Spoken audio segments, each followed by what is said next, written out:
নমস্কার, বং শেফ ঝুমা থেকে মৌসুমি বলছি। অনেক দিন পর একটা বিশেষ রান্না নিয়ে এলাম, শীতল ষষ্ঠী ও গোটা সেদ্ধ। আমাদের এদেশীয়দের কাছে এটার একটা বিশেষত্ব আছে। মা ষষ্ঠীর উদ্দেশ্যে গোটা সেদ্ধ ও পঞ্চব্যঞ্জন সহযোগে অর্পণ করা হয়।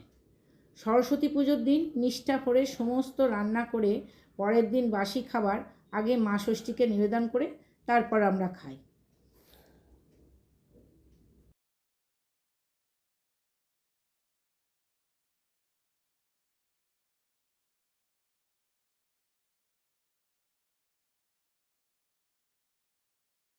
রকম উপকরণ লাগে, যেমন 5 রকমের কলাই, সাদা বেগুন। এই সাদা বেগুন আবার খুব একদম ধবধবে সাদাও পাওয়া যায়, কিন্তু বাজারে এখন আর সেরকম পাওয়া যায় না।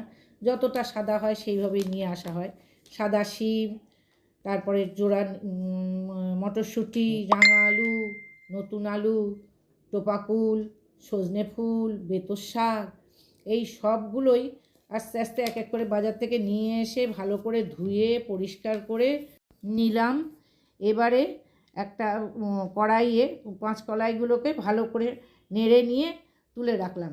তারপরে একটা বড় গামলাতে আন্দাজ মতন জল দিতে হবে, কারণ এই জলটা আবার না কমানোও যাবে না, বাড়ানোও যাবে না। আর এটা নাড়া যায় না, সেদ্ধ হতে গিয়ে এদিকে ঢাকা দিয়ে যে সেদ্ধ করব, তার ঢাকাটা খোলাও যাবে না। কাজেই একে একে সমস্ত সবজিগুলো, ধুয়ে রাখা সবজিগুলো তাতে দিয়ে দিলাম, দিয়ে ঢাকা দিয়ে এটা হতে দিলাম। মোটামুটি 1 ঘন্টা সময় লাগে। এর মধ্যে আমি ভাতটা বসিয়ে দিয়েছি। এবারে বাকি রান্নাগুলো শুরু করব একে একে।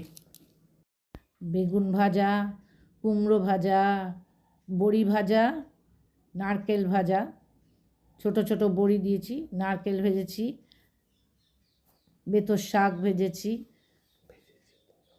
এই সব ভাজাগুলো 5 রকম ভাজা করেছি। এরপরে এই পালং শীষের চচ্চড়ি করেছি, সর্ষে পোস্ত পাটা দিয়ে একটু শিম বেগুন দিয়ে পালং শীষের চচ্চড়ি। তারপরে বাঁধাকপির তরকারি, একটু ধনে পাতা দিয়ে বাঁধাকপির তরকারিটা করেছি। এইটা সজনে ফুল, এটার বিশেষত্ব আছে, এই সময় তো করতেই হয় এই সজনে ফুলটা। আর এটা খেলে এই সময় অনেক রোগ নাড়া থেকেও নিস্তার পাওয়া যায়, এটার অনেক গুণাগুণ আছে। তারপরে টমেটো কুল দিয়ে চাটনি করেছি।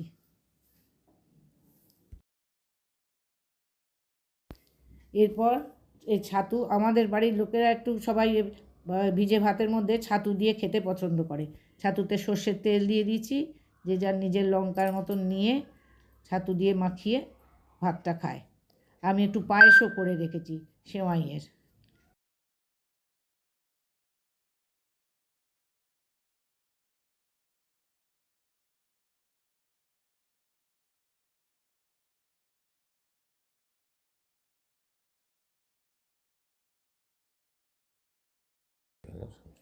এই হয়ে গেল সমস্ত রকম আমার শীতল ষষ্ঠীর রান্না।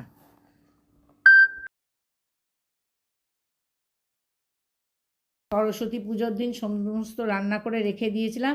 এবারে পরের দিন শীতল ষষ্ঠী, আমরা শিলকেই ষষ্ঠী রূপে পুজো করি এবং দই হলুদের ফোঁটা দিয়ে তারপরে সেই ফোঁটা ছেলেপিলেদের মাথায় দিই, ওই ছেলেপিলেদের কপালে দিই, দিয়ে এবারে সেই সুন্দর করে সমস্ত কিছু যে রান্নাগুলো করেছিলাম সেগুলো সাজিয়ে একে একে দিয়েছি। দেখো কেমন সুন্দর করে দিয়েছি এক একটি পদ রান্না করে। ভাজা, চচ্চড়ি, সজনে ফুল, বাঁধাকপির তরকারি, পায়েস। মা ষষ্ঠীর ভাতেও কিন্তু আমি ছাতু দিয়েছি।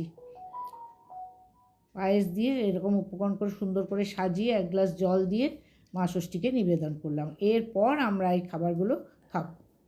আর আমাদের আবার খাবার আগে 7টা কলাই দই দিয়ে খেয়ে নিতে হয় খেতে বসার সময়। এইভাবে করে তারপরে আমি মা ষষ্ঠীর ব্রত কথা পড়ে ষষ্ঠী পুজো উদযাপন করলাম। এই গোটা সেদ্ধ এক এক বাড়িতে এক এক রকম করে রান্না করে। আমার এই পদ্ধতি তোমাদের কেমন লাগলো কমেন্টস করে জানিও। ভালো লাগলে লাইক শেয়ার করো।